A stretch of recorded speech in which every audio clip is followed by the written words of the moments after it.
Toujours dans l'esprit d'utiliser l'IA en automatisant les tâches, nous allons essayer de construire un agent, mais cette fois-ci pour réaliser, construire, formater, mettre en page un épisode. Ce qui va nous servir après, bien sûr, pour traiter l'écrit d'eux. Alors ici sur l'écran vous avez donc le fameux sujet 0 qui avait été fourni par le directoire avec un petit ajustement après la réunion de septembre 2025. Je vous ai matérialisé le sujet avec des codes couleurs. On a donc le sujet avec la description de l'épisode proprement dit. Ensuite on a 3 focales, on va dire, 3 scènes.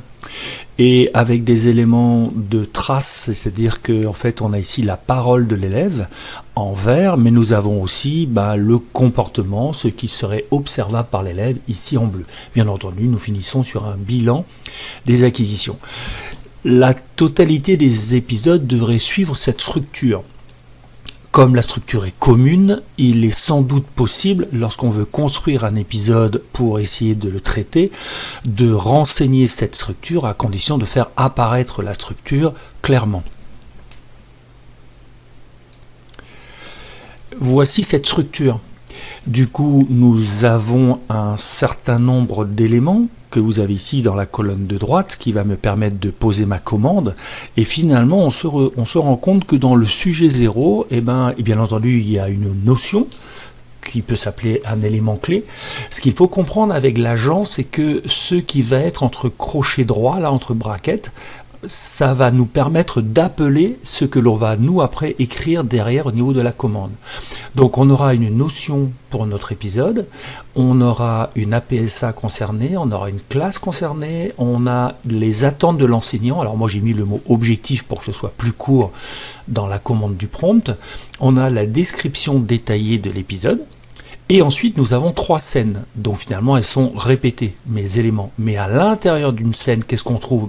Son intitulé, les prénoms des élèves concernés, la trace d'activité, que font les élèves réellement, quel est le déclencheur de la phrase que l'on va entendre de la bouche de l'élève. Et ça, c'est donc répété 3 fois. Et enfin, nous avons un bilan des acquisitions fixées par l'enseignant.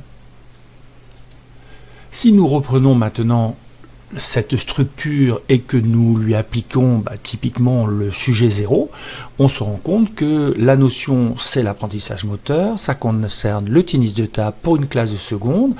Les attendus de l'enseignant, c'était l'enseignant attend des élèves qu'ils parviennent à rompre l'échange avec un smash. La description, voilà ce qui se passe. Voilà ma première scène et sa localisation avec les élèves concernés, ce que font les élèves en question, le déclencheur de la phrase. J'ai la même chose pour la scène 2, j'ai la même chose pour la scène 3 et j'ai mon bilan des acquisitions. Maintenant, comment allons-nous organiser ces différents éléments au sein de l'agent pour que l'agent soit le plus efficace possible dans ce système?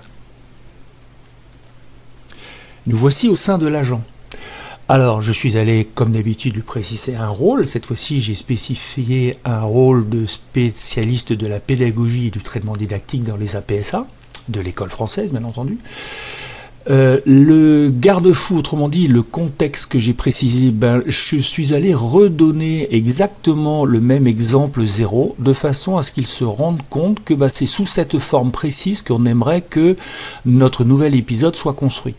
On a donc ici notre garde-fou qui est finalement notre contexte. Et ensuite, il nous faut préciser la tâche. Que doit faire l'agent?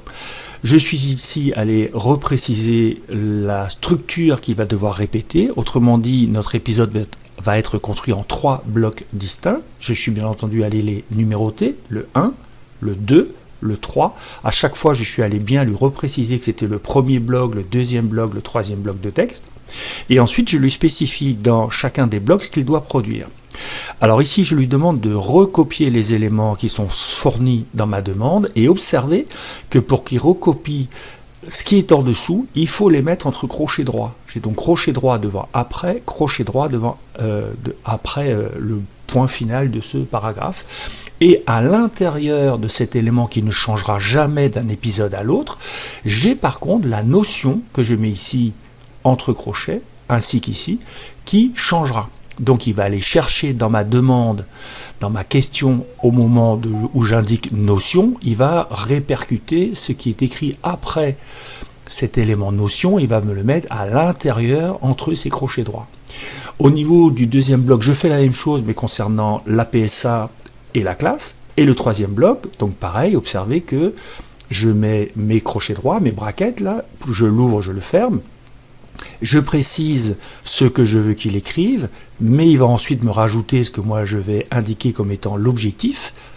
Il propose les situations suivantes aux élèves, 2 points, et je vais mettre ici ce que je vais lui proposer comme étant une description, et ici j'ai mes différents éléments. Ensuite, bien entendu, nous allons avoir le bilan.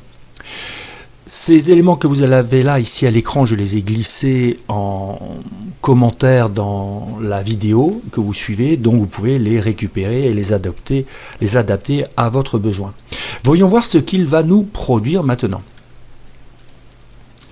Je vais donc copier ceci. Il faudrait donc bien entendu que, là c'est pour le sujet 0, pour qu'on puisse comparer et se rendre compte si notre outil est efficace ou pas. Il faudrait donc remplacer les éléments rouges par les éléments que vous souhaitez faire apparaître maintenant dans votre épisode. Donc je copie tout ça, par exemple, etc. Je copie ça, ça va être ma demande, ça va être ma question à l'intérieur de mon agent. J'ai donc copié, CTRL-C, je vais coller, CTRL-V. Voilà, j'ai donc la totalité de ma demande qui a été collée. Lançons et voyons voir ce qu'il fait.